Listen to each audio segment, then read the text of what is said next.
Hello rayon, welcome back. Cyber security course में आपका फिर से स्वागत है। आज हम डिस्कस करेंगे यूनिट 2 के बारे में। मैंने ऑलरेडी यूनिट 1 कवर कर रखी है 3 पार्ट में। साथ ही साथ मैंने सैंपल क्वेश्चन और सिनेरियो बेस्ड क्वेश्चन को भी डिस्कस किया है, जो आपके सेमेस्टर एग्जाम में बहुत ज़्यादा इंपॉर्टेंट है। इस वीडियो में हम लोग यूनिट 1 2 को डिस्कस करेंगे। यूनिट 2 में है साइबर क्राइम, यानी कि ओवरऑल मोबाइल वायरलेस डिवाइस से जो साइबर क्राइम्स होते हैं उन और क्या ट्रेंड होता है, सिक्योरिटी चैलेंज क्या फेस करते हैं और जो पॉलिसीज़ हैं उनको यहाँ पे हम लोग स्टडी करेंगे। सबसे पहले मूव करते हैं आज पहला टॉपिक साइबर क्राइम के बारे में। देखिए, साइबर क्राइम के बारे में बात की जाए तो बेसिकली एक डिजिटल क्राइम होता है जहां पे डिजिटल सर्विसेज का इस्तेमाल किया जाता है, नेटवर्क का इस्तेमाल किया जाता है किसी भी क्रिमिनल एक्टिविटीज को परफॉर्म करने के लिए। यहाँ पे जो साइबर क्राइम है बेसिकली ये रिफर कर रहा है criminal activities carried out using a digital services. मैंने अभी बोला है साइबर क्राइम का मतलब होता है कि डिजिटल चीज़ों से, डिजिटल हेल्प से किसी की प्राइवेसी को, प्राइवेसी पे अटैक करना, किसी की प्राइवेसी चुराना और इलीगल एक्टिविटीज करना, उसको बोलते हैं हम लोग साइबर क्राइम। जहां पे डिजिटल डिवाइसेस का इस्तेमाल हो रहा है, डिजिटल नेटवर्क का इस्तेमाल हो रहा हो, उसको बोलते हैं साइबर क्राइम। यानी कि एक इलेक्ट्रॉनिक दुनिया में जो काम हो रहा है, जैसे मोबाइल की हेल्प से, डेटा की हेल्प से, नेटवर्क की हेल्प से जो क्राइम होते हैं उनको बोलते हैं साइबर क्राइम। अब बेसिकली साइबर क्राइम यहाँ पे है। इस यूनिट में हम लोग ये देखेंगे कि मोबाइल और वायरलेस डिवाइस से कैसे अनऑथराइज एक्टिविटीज यहाँ पे परफॉर्म की जाती हैं। अटैकर क्या करते हैं, यहाँ पे जो डिवाइसेस होती हैं, जो वायरलेस डिवाइस हो गई, नेटवर्क हो गया, आपका मोबाइल हो गया, उसकी हेल्प से आपका डेटा चोरी करते हैं। इस यूनिट में हम लोग इसी चीज के बारे में पढ़ेंगे। नाउ आगे मूव करते हैं तो यहाँ पे देखें कि mobile and wireless device it include unauthorized access, data theft, financial fraud, spying and malware attack on smartphone, tablet device and connected via wireless network। सबसे एग्जांपल है, अगर आप पब्लिक नेटवर्क पे कनेक्ट हैं, आपकी डिवाइसेस चाहे मोबाइल हो गया, चाहे टैबलेट हो गया, चाहे पीसी हो गया, अगर ये सब पब्लिक नेटवर्क पे कनेक्ट हैं with the help of wifi और ब्लूटूथ, तो अटैकर बेसिकली इजीली आपके सिस्टम में घुसकर आपके पर्सनल इंफॉर्मेशन को हैक कर सकता है, आपके फाइनेंशियल आपके पैसे निकाल सकता है, बैंक एक्टिविटीज के जो पासवर्ड है उसको चुरा सकता है और आपके अकाउंट से पैसे निकाल सकता है। और जब जैसे ही आप पब्लिक नेटवर्क पर कनेक्ट होते हैं with the help of wifi और ब्लूटूथ, तो अटैकर क्या करता है कि कुछ फाइल्स हो गई, कुछ ऐसी फाइल्स आपके सिस्टम में इंस्टॉल कर देता है कि जिसकी वजह से आपके जो सिस्टम को वो इजीली एक्सेस कर पाता है। ठीक, नाउ आगे मूव करते हैं। This crime explode vulnerability in mobile operating system, apps, wireless connection and user behaviour. यहाँ पे ये बोला गया है जो भी क्राइम्स होते हैं वो बेसिकली डायरेक्टली इफेक्ट करते हैं आपके मोबाइल ऑपरेटिंग सिस्टम में, एप्स पे, वायरलेस कनेक्शन पे, यानी कि ओवरऑल जो तो आपका जो डिवाइस होता है वो इनके एक्सेस में आ जाता है, अटैकर के एक्सेस में आ जाता है। ठीक, मैं इसीलिए कहा जाता है कि जब भी आप जाइए पब्लिक प्लेस पे, जो पब्लिक वाईफाई होता है उसका इस्तेमाल कम से कम करें। अगर इंपॉर्टेंट ना हो तो पब्लिक वाईफाई का इस्तेमाल मत करिए, अपना खुद का पर्सनल नेटवर्क कनेक्ट करिए और हमेशा ब्लूटूथ ओपन करके मत रखिए। क्योंकि क्या होता है, कभी कभी अटैकर क्या करते हैं, अगर ब्लूटूथ ओपन देखते हैं डायरेक्टली क्या करते हैं, एक ऐसी चीज होती है कि बिना पेयरिंग के आपका मोबाइल कनेक्ट हो जाता है। कभी कभी कुछ अटैक ऐसे हुए हैं जहां पे ब्लूटूथ ओपन था और बिना पेयरिंग के, यानी कि आप देखते हैं जब भी आप अगर बड लगाएं, ईयरबड लगाएं तो पेयर मांगता है, फर्स्ट टाइम करता है। बट कभी कभी ऐसा होता है, कुछ अटैकर क्या करते हैं, डायरेक्टली अगर ब्लूटूथ देखते हैं अगर ओपन है ब्लूटूथ तो डायरेक्टली उस पर फाइल सेंड कर देते हैं बिना आपके परमिशन के, पेयर भी नहीं होता है। ठीक, नाउ आगे मूव करते हैं। अब बात करते हैं कि इसकी इंपॉर्टेंस क्यों है आज के समय में। देखिए, जैसे जैसे मोबाइल बढ़ते चले जा रहे हैं, इंटीग्रेट होते चले जा रहे हैं, एआई आने लगा है। अभी आप देख रहे होंगे कि कैमरे में एआई इनबिल्ड आ गया है। ठीक, सीरी आ गया है और अच्छे अच्छे एडवांस वर्जन के आर्टिफिशियल इंटेलिजेंस आपके मोबाइल में इंटीग्रेट किए गए हैं। ठीक, जिसकी वजह से ये बहुत इंपॉर्टेंट हो जाता है कि आपकी पर्सनल इंफॉर्मेशन को, पर्सनल चीज़ें को सेव करना, जिसकी वजह से यहाँ पे आज के समय में बहुत ज़्यादा फ्रॉड लगातार होते चले जा रहे हैं। यहाँ पे mobile device are deeply integrated with our personal and personal lives. Peoples use mobile for banking purpose, communication, shopping, storage, sensitivity data. ठीक, देखिए जैसे जैसे मोबाइल एडवांस होते चले जा रहे हैं वैसे वैसे बहुत सी चीज़ें ऐसी हैं कि अपने मोबाइल में रखना है। अभी देख रहे होंगे पहले कैश चलता था, अब यूपीआई आ गया है। ठीक, लगातार इसमें बदलाव होते चले जा रहे हैं और लोग मोबाइल का यूज़ लगातार और दिन पर दिन करते चले जा रहे हैं। हर गांव हर गली में सबके पास, सबके हाथों में क्या है, मोबाइल फ़ोन है, ठीक। अब मोबाइल फ़ोन का इस्तेमाल लगातार बढ़ता चला जा रहा है, बैंकिंग पर्पज़ के लिए कर रहे हैं, ऑनलाइन शॉपिंग के लिए कर रहे हैं, कम्युनिकेशन के लिए कर रहे हैं, अपनी फ़ोटोज़ को सेव करने के लिए कर रहे हैं, ठीक। बहुत कुछ यहाँ पे मोबाइल में स्टोर रहता है, जिसकी वजह से आज के समय में जो साइबर क्राइम है लगातार बढ़ते चले जा रहे हैं।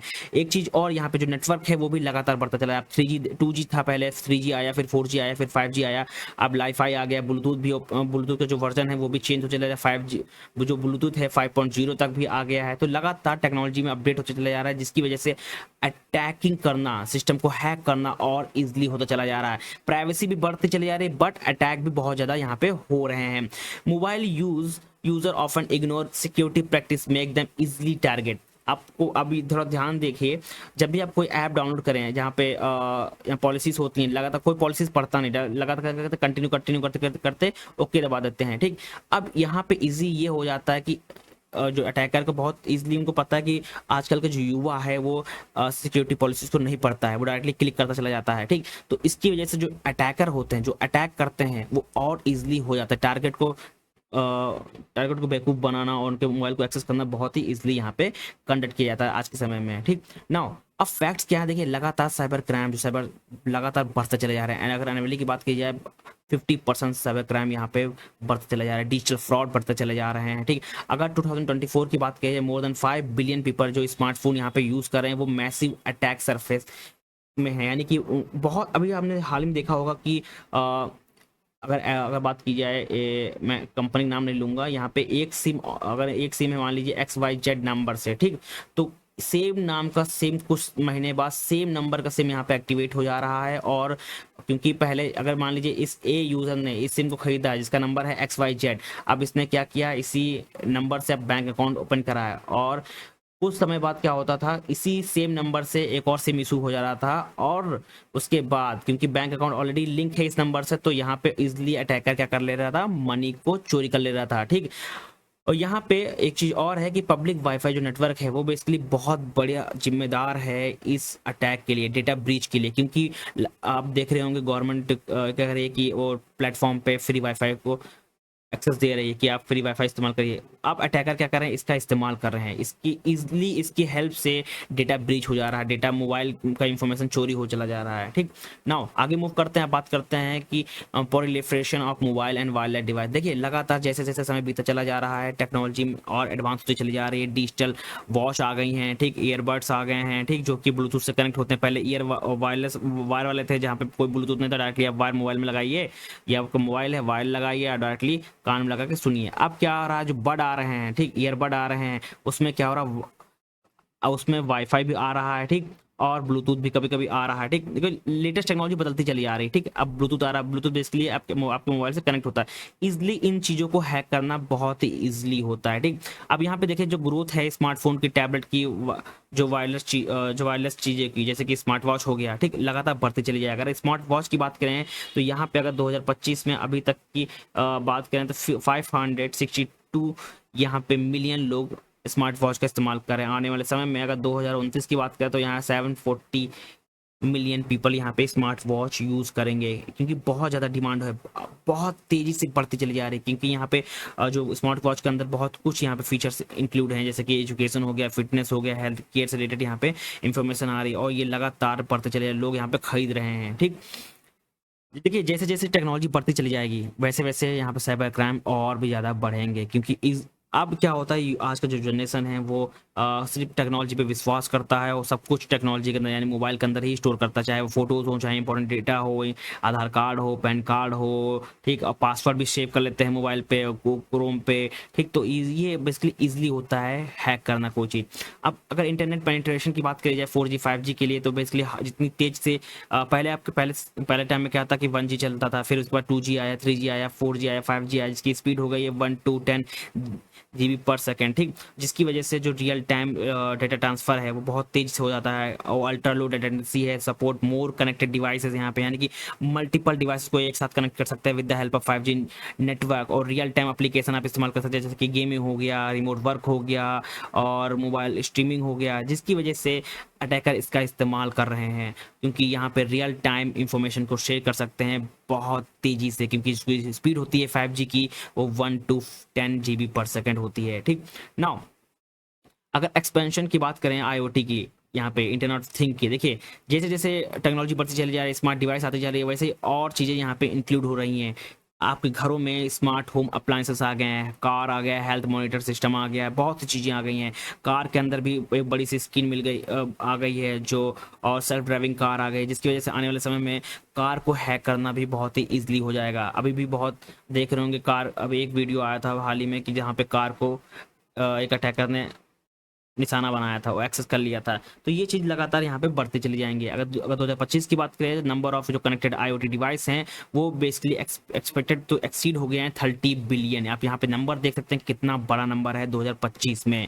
आने वाले समय में जो स्मार्ट वॉच हो गया, जो आईओटी से चीज़ें हो गई, वो बहुत ज़्यादा बढ़ेंगे। आपके घरों में आपने देखा होगा सीरी आ गया है, ठीक, एलेक्सा आ गया है, और लगातार ये चीज़ें बढ़ती चली जा रही हैं, जिसकी वजह से प्राइवेसी का जो खतरा है लगातार बढ़ता चला जा रहा है।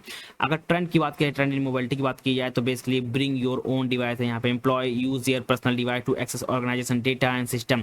अब लगातार कुछ ऑर्गेनाइजेशन ऐसे हैं जहाँ पे पर्सनल जो मोबाइल फ़ोन है वहाँ पे अलाउ नहीं करते। आप अपना मोबाइल फ़ोन सबमिट कर दीजिए, ऑफिस खत्म होने के बाद अपना मोबाइल फ़ोन पिक कर लीजिए, क्योंकि इससे क्या होता है कि इजीली सेंसिटिव डेटा लॉस हो जाता है। अब लगातार क्या होता है कि कंपनी अपना खुद का लैपटॉप प्रोवाइड करती हैं, और अगर अपना खुद का, मान लीजिए कोई एम्प्लॉय खुद का लैपटॉप इस्तेमाल कर रहा हो, कंपनी का काम कर रहा है, वो इजीली बेसिकली हैकर क्या कर सकता है, हैक कर सकता है।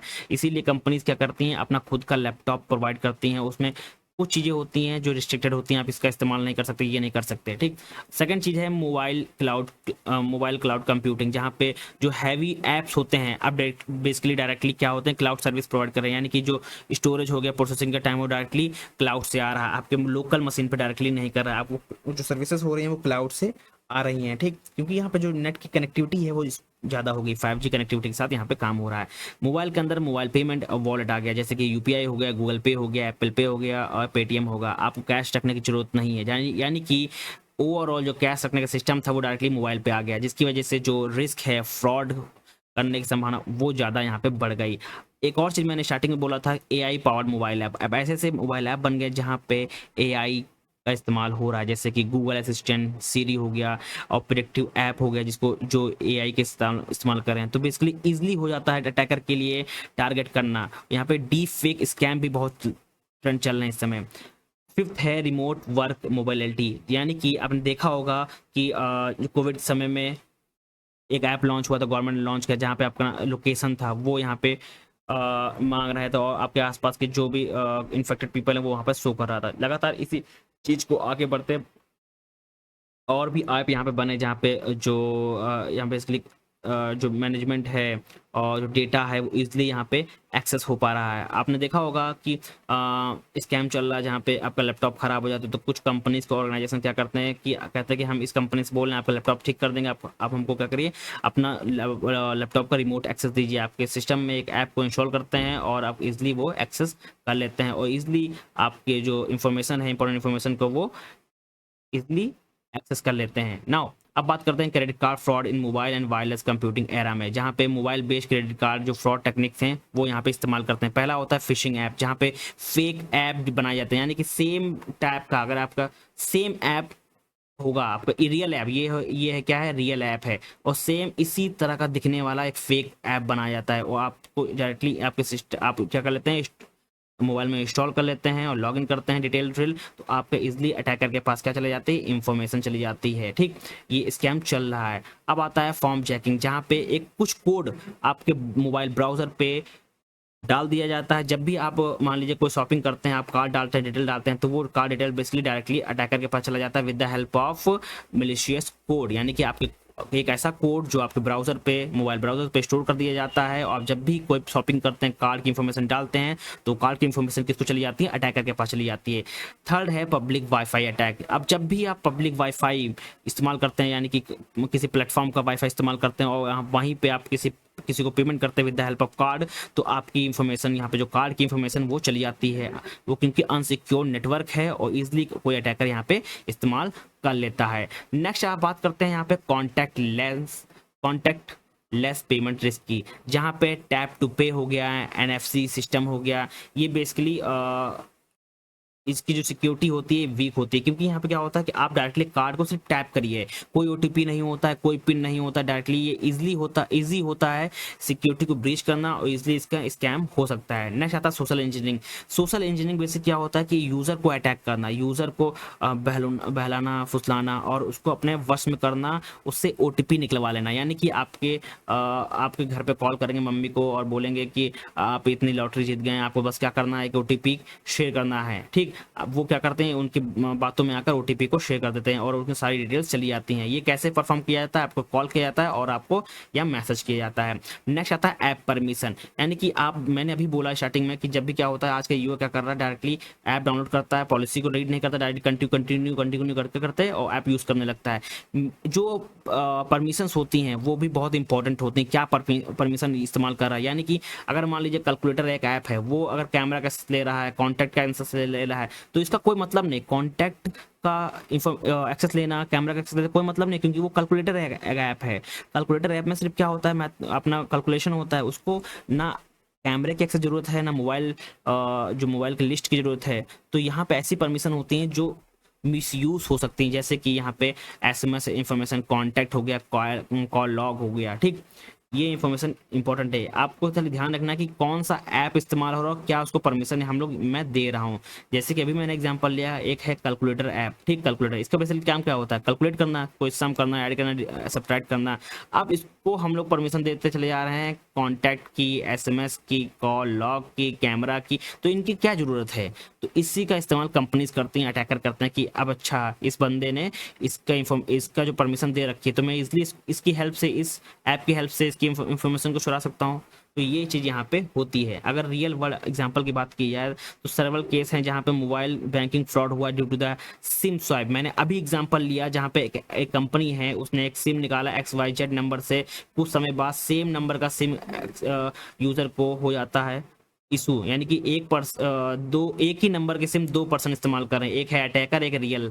तो क्या करना है, जो रियल वाला है वो क्या करता है, इसी नंबर से अपना बैंक अकाउंट डिटेल निकाल लेता है, अकाउंट बना लेता है, और कुछ समय बाद 1-2 महीने बाद सेम नंबर से क्या है, दूसरा सिम इशू हो जाता है।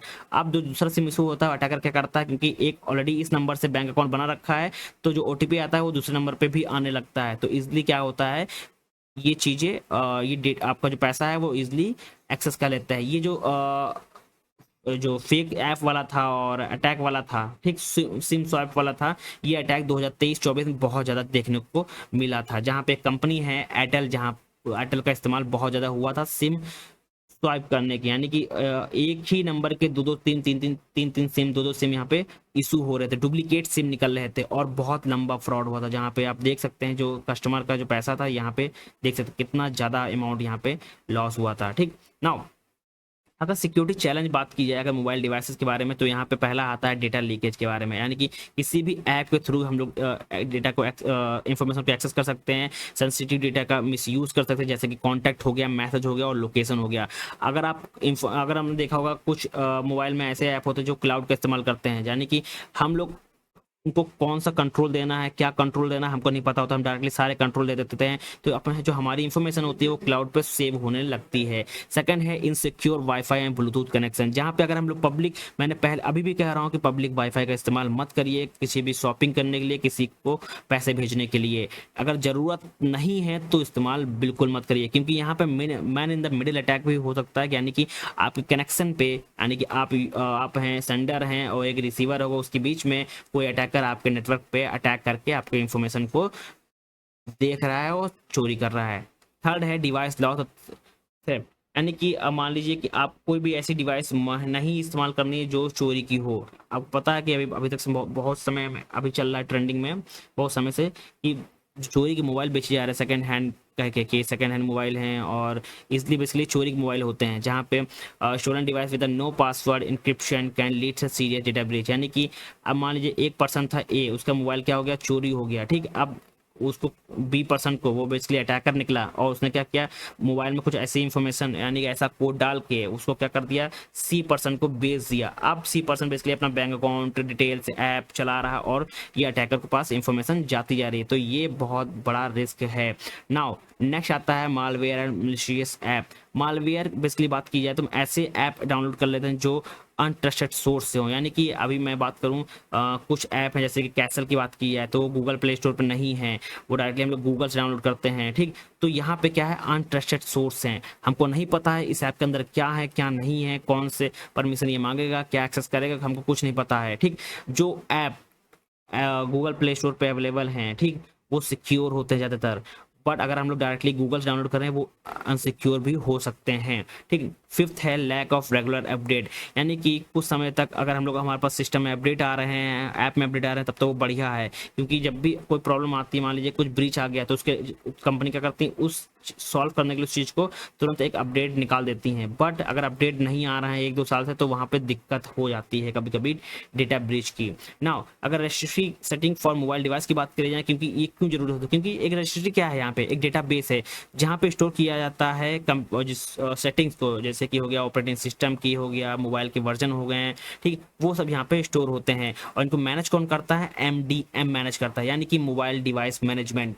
अब रजिस्ट्री सेटिंग क्या होता है, एक बेसिकली डेटाबेस होता है जहाँ पे स्टोर करते हैं कॉन्फ़िगरेशन सेटिंग इन मोबाइल विंडोज ऑपरेटिंग सिस्टम, जैसे कि आपकी मोबाइल वर्जन क्या है, सिम कौन सा इस्तेमाल कर रहे हैं, उसका कोड क्या है, वो यहाँ पे सेव होता है। और इसको कौन मैनेज करता है, MDM टूल, जो कि होता है मोबाइल डिवाइस मैनेजमेंट। ये ओवरऑल मोबाइल डिवाइस को मैनेज करने में काम आता है। अब बात करते हैं कि क्यों सिक्योरिटी मैटर करती है। देखिए, सिक्योरिटी इसलिए मैटर करती है कि आपका डेटा इनक्रिप्टेड रहा है और आपके मोबाइल में फायरवॉल हमेशा ऑन रहे, ठीक, जिसकी वजह से अटैकर आपके सिस्टम पे एक्सेस ना कर पाए और आपका डेटा चोरी ना हो पाए। ठीक, थर्ड आता है एग्जाम्पल फॉर क्रिटिकल सेटिंग के बारे में, यानी कि यहाँ पे जो पॉलिसीज की बात की जाए, इन्फोर्सिंग पिन हो गया, पासवर्ड हो गया, और कुछ चीज़ें आप ध्यान में रखिएगा। हमेशा यूएसबी जो है, यूएसबी डिबगिंग और फाइल शेयरिंग को हमेशा डिसेबल रखिएगा। और थर्ड पार्टीज जो ऐप है उसको रिस्ट्रिक्टेड मोड में हमेशा लगाए रखिएगा, क्योंकि जब भी थर्ड पार्टी को सोर्स का ऐप डाउनलोड करते हैं तो क्या होता है, बाय डिफॉल्ट अगर आप उसको ऑन रखेंगे तो बेसिकली इजिली वो ट्रैक करने में आसानी रहेगी कि कौन सा थर्ड पार्टी ऐप है, कौन सा नहीं है। तो वो आपको वार्न करेगा, जो मोबाइल है आपका वार्न करेगा कि ये जो ऐप है वो गड़बड़ है, आप इसको तब भी इंस्टॉल करना चाहते हैं कि नहीं चाहते हैं। तो यहाँ पे बताता है, कभी कभी आप जब गूगल से कोई भी ऐप डाउनलोड करें तो यहाँ बोलता है कि ये जो ऐप है ये अनट्रस्टेड है, आप क्या तब भी इसको इंस्टॉल करना चाहते हैं, तो यहाँ पे लिखा होता है कि यस लिखा होता है, install now, anyway install now. तो आप जबरदस्ती इंस्टॉल करते हैं, तो ये भी वार्न करता है। ठीक, नाउ आगे मूव करते हैं, बात करते हैं ऑथेंटिकेशन ऑफ सर्विस सिक्योरिटी के बारे में, जहाँ पे कुछ चीज़ें होती जो आपको ध्यान में रखनी होती, जैसे कि पिन पासवर्ड हो गया, ठीक, बायोमेट्रिक हो गया, 2 फैक्टर ऑथेंटिकेशन हो गया। आपको सिस्टम को सिक्योर रखने के लिए 2 फैक्टर ऑथेंटिकेशन लगा सकते हैं, यानी कि एक्स्ट्रा लेयर लगा सकते हैं। आपका ऐप है उसमें आपने पिन पासवर्ड लगा रखा है, बायोमेट्रिक भी लगा रखा है, आपको और सिक्योर करना है तो आप क्या कर सकते हैं, टू फैक्टर ऑथेंटिकेशन यानी कि OTP बेस्ड भी यहाँ पे इस्तेमाल कर सकते हैं। अगर सिक्योरिटी रिस्क की बात की जाए तो फिशिंग अटैक से आपकी जो लॉगिन डिटेल्स है और OTP है वो चोरी हो सकते हैं। सिम स्वैपिंग की बात की जाए तो बेसिकली क्या होता है कि एक नंबर के सिम 2 लोगों को इशू हो जाता है, जिसकी वजह से जो SMS बेस्ड 2 फैक्टर ऑथेंटिकेशन है वो यहाँ पे दोनों के सिम पे आने लगते हैं, जिसकी वजह से आपका डेटा चोरी हो सकता है। थर्ड होता है बायोमेट्रिक स्पूफिंग, जहाँ पे फोटोज हो गए, फिंगरप्रिंट हो गए, वो यहाँ पे एक्सेस हो जाती हैं। अगर बेस्ट प्रैक्टिस की बात की जाए तो यहाँ पे जो अपना पासवर्ड है वो स्ट्रॉन्ग करिए और 2 फैक्टर ऑथेंटिकेशन को हमेशा इनेबल करिए। ठीक, और क्या यहाँ पे SMS के लिए SMS बेस्ड कोड यहाँ पे इस्तेमाल करिए। बहुत सारे ऐप होते हैं, जैसे कि अगर माइक्रोसॉफ्ट की बात कीजिए, माइक्रोसॉफ्ट ऑथेंटिकेशन, जहाँ पे कोड बेस्ड यहाँ पे लॉगिन की डिटेल मांगता है। आप बेसिकली कोई भी ऐप को यहाँ पे एक्सेस कर सकते हैं, आप यहाँ पे डालिए, लॉगिन करिए, आपके यहाँ पे 6 नंबर का कोड आता है डायरेक्टली। जब भी लोग किसी ऐप में लॉगिन करेंगे तो ये कोड यहाँ पे आपको डालना पड़ेगा, तभी आप इसका कोई भी ऐप लॉगिन कर सकते हैं। थर्ड इंपॉर्टेंट चीज़ क्या है कि हमेशा अगर आपके सिस्टम में अपडेट आ गया है तो उसको अपडेट करिए, क्योंकि क्या होता है कभी कभी कुछ ऐप होते हैं जहाँ पे क्रैश होने लगते हैं, तो उस प्रॉब्लम को सॉल्व करने के लिए कंपनीज क्या करती हैं, अपडेट निकालती हैं। हमेशा अपने सिस्टम को अपडेट करते रहिए। अब अटैक ऑन मोबाइल और सेलफोन की बात की जाए तो यहाँ पे कैसे कैसे अटैक्स होते हैं वो देखिए। सबसे पहले होता है मालवेयर एंड स्पाईवेयर, जहाँ पे मिलिशियस कोड आपके मोबाइल में या ब्राउजर में इंजेक्ट कर दिया जाता है, जिसकी वजह से आपके जो इन्फॉर्मेशन है वो चोरी हो जाता है, आपको जो एक्टिविटीज़ हैं वो ट्रैक होने लगती हैं और आपके डिवाइस को कंट्रोल किया जा सकता है। नेक्स्ट आता है ऐप बेस्ड अटैक, जहाँ पे फेक यानी कि सेम रियल ऐप के जैसा एक फेक ऐप बन जाता है, जिसकी वजह से आप डाउनलोड कर लेते हैं और जिसकी वजह से अटैकर क्या करता है, आपकी इंफॉर्मेशन को चोरी कर लेता है। थर्ड है सिम स्वाइपिंग, यानी कि एक ही नंबर के दो सिम एक्सेस हो जाते हैं, जिसकी वजह से जो एसएमएस है वो दोनों सिम में आने लगता है। अगर बैंक डिटेल इस नंबर पे बनी हुई है, बैंक अकाउंट बना हुआ है, तो दो बैंक डिटेल दोनों नंबर पे ओटीपी जाने लगता है, जिसकी वजह से अटैकर क्या कर लेते हैं, आपका जो पैसा है वो चोरी कर लेते हैं। नेक्स्ट आता है पब्लिक वाईफाई और ब्लूटूथ का इस्तेमाल, जहाँ पे man in the middle attack होता है, जहाँ पे पब्लिक नेटवर्क की हेल्प से आपके सिस्टम में घुस के आपका डेटा को चोरी कर लेते हैं। थर्ड होता है सोशल इंजीनियरिंग स्कैम, जहाँ पे स्कैमर क्या करते हैं, कॉल करते हैं, टेक्स्ट करते हैं, फेक नोटिफिकेशन भेजते हैं कि आप इनके झांसे में आ जाएं और आप इनके जो मैसेज भेजे हैं, टेक्स्ट भेजे हैं और ओटीपी है आया है वो उनको यहाँ पे शेयर कर दिया जाए और क्लिक कर दिया जाए किसी लिंक पे। नाउ मोबाइल डिवाइसेस की बात की जाए, सिक्योरिटी एप्लीकेशन फॉर ऑर्गेनाइजेशन की बात की जाए, तो बेसिकली यहाँ पे जो रिस्क होता है डेटा ब्रीच का वो बहुत ज़्यादा होता है, क्योंकि सब कुछ आजकल मोबाइल पे अवेलेबल है, चाहे वो बिजनेस ईमेल हो, फाइल्स हो, फोटोज हो, सब कुछ यहाँ पे अवेलेबल है। ठीक, एक और चीज़ यहाँ पे बियॉन्ड चैलेंज, यहाँ पे जहाँ एम्प्लॉय खुद अपने using their own devices to increase difficult in enforcing policy और different operating system device lead to be inconsistent security level, यानी कि कभी कभी क्या होता है कि कंपनीज के जो एम्प्लॉय हैं अपने पर्सनल मोबाइल पे कंपनी का काम कर रहे होते हैं, पर्सनल डिवाइस पे कंपनी के काम कर रहे होते हैं, जिसकी वजह से बहुत ही ज़्यादा प्रॉब्लम क्रिएट होती हैं, हैकिंग इजली हो जाती है और कंपनी का इंफॉर्मेशन चोरी हो जाता है। ठीक, और यहाँ पे कभी कभी देखते हैं कि कुछ लोग ऐसे होते हैं कि मोबाइल का ऑपरेटिंग सिस्टम है अपना जगह कुछ ऑपरेटिंग सिस्टम चेंज कर देते हैं, डिफरेंट ऑपरेटिंग सिस्टम इंस्टॉल कर लेते हैं और जिसकी वजह से सिक्योरिटी का जो लेवल है वो इनकंसिस्टेंस हो जाता है। ठीक, देन आता है remote access and VPN usage, जहाँ पे हम लोग बेसिकली अनसिक्योर रिमोट एक्सेस यहाँ प्रोवाइड कर देते हैं बाय हैकर, और ये हम लोग जब भी हम लोग रिमोट एक्सेस लेते हैं और वीपीएन का इस्तेमाल करते हैं तो बेसिकली हमारा जो नेटवर्क है वो इनसिक्योर हो जाता है और इजली अटैकर क्या कर लेता है, अटैक कर लेता है।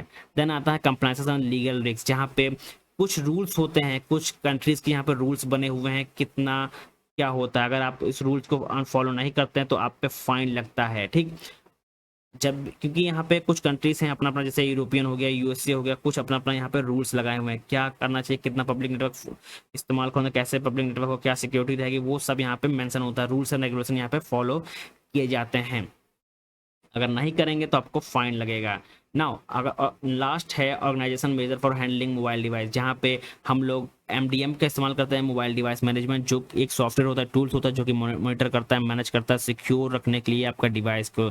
ये बेसिकली अलाउ करता है remote wiping and app control and encrypt enforcement. ठीक, नेक्स्ट आता है डिवाइस इंक्रिप्शन स्ट्रॉन्ग ऑथेंटिकेशन, यहाँ पे हम लोग फुल डिस्क इंक्रिप्शन करते हैं और टू फैक्टर ऑथेंटिकेशन का इस्तेमाल और बायोमेट्रिक का इस्तेमाल करते हैं आपके डिवाइस को सिक्योर रखने के लिए। देन आता है रिस्ट्रिक्टेड फॉर अनऑथराइज ऐप, यानी कि ऐसे ऐप जहाँ जो बेसिकली स्पैम हो या मिसयूज कर सकते हैं, उस ऐप को हम लोग इंस्टॉल नहीं करते हैं। बेसिकली कभी कभी मोबाइल आप खुद वार्न कर देता है कि ये ऐप है बेसिकली रिस्की है, आप इसको इंस्टॉल करना चाहते हैं कि नहीं करना चाहते, ये खुद बताता है।